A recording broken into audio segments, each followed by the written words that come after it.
Hello बच्चों, let's take a given question. The question says the color of the surfaces of the body that can be impregnated with water becomes darker and richer after moistening. Explain the phenomena. So basically we know a basic concept that is जब भी light travel करती है एक medium से दूसरे medium की तरफ and we can say whenever light is traveling and all of sudden अगर medium change हो जाए, let's say mu1 से mu2 हो जाए, so light bends from the or we can say light bends from the normal, right? And this is angle of incidence, this is angle of refraction. ये कब होगा? जब medium change होता है तब light gets bent. ठीक है? So this bending phenomena is known as the refraction. ठीक है? So this phenomena is known as refraction. Also we need to understand कि we see different color or we distinguish different color due to reflection of light.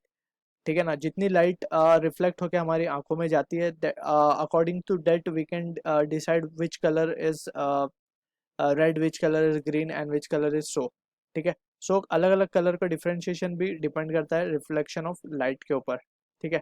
अगर light refract होके आ रही है सो कम light हमारी आंखों में आएगी, और अगर लाइट सीधा रिफ्लेक्ट होके हमारी आंखों में आ रही है सो more light will be or we can say more intensity of light will enter to our eyes and we can see the clear picture of the things, right?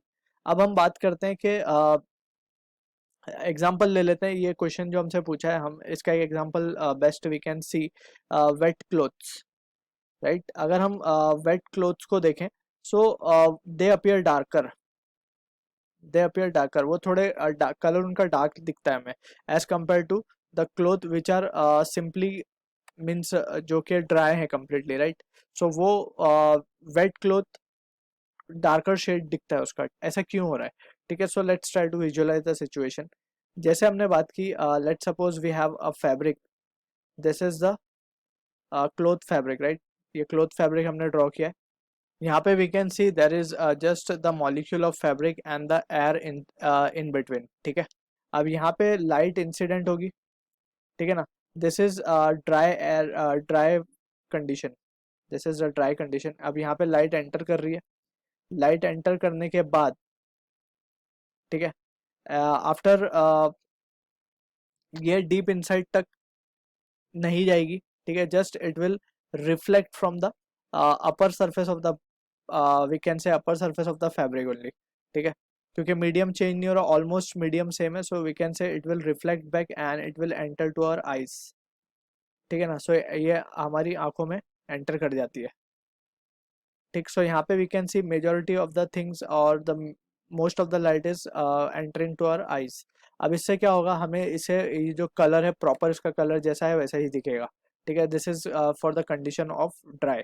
अब यहाँ पे क्या हो रहा है? In the next situation we can see कि अब ये जो क्लॉथ है it is dry, it is wet, sorry. So अगर ये वेट होगा so we can say there will be water soaked inside. ठीक है ना? सो वाटर मॉलिक्यूल्स भी हम यहाँ पे ड्रॉ कर देते हैं ब्लू कलर में. सो यहाँ पे वाटर भी होगा. ठीक है ना? अब ये वाटर मॉलिक्यूल्स क्या होगा? इससे क्या होगा? मीडियम का चेंज हो जाएगा. जैसे ही लाइट आएगी, ठीक है, it will see, it will have a change in medium and it will refract, और ये हल्का सा रिफ्रैक्ट होकर थोड़ा अंदर तक जाने के बाद it will come back and then it will enter to our eyes. ठीक है ना? ये अगेन रिफ्लेक्ट हो गए and then it will enters to the eyes. ठीक है? सो यहाँ पे हम देख सकते हैं कि ये रिफ्रैक्ट होके लाइट आ रही है. सो यहाँ पे जो इंटेंसिटी होगी that will be comparatively less. ठीक है? इसीलिए ये जो कपड़े होते हैं जो कि गीले होते हैं, बेसिकली जो वेट होते हैं, so they appear to be darker in shade, right? So this is what the explanation is. So I hope you understood the solution. All the best.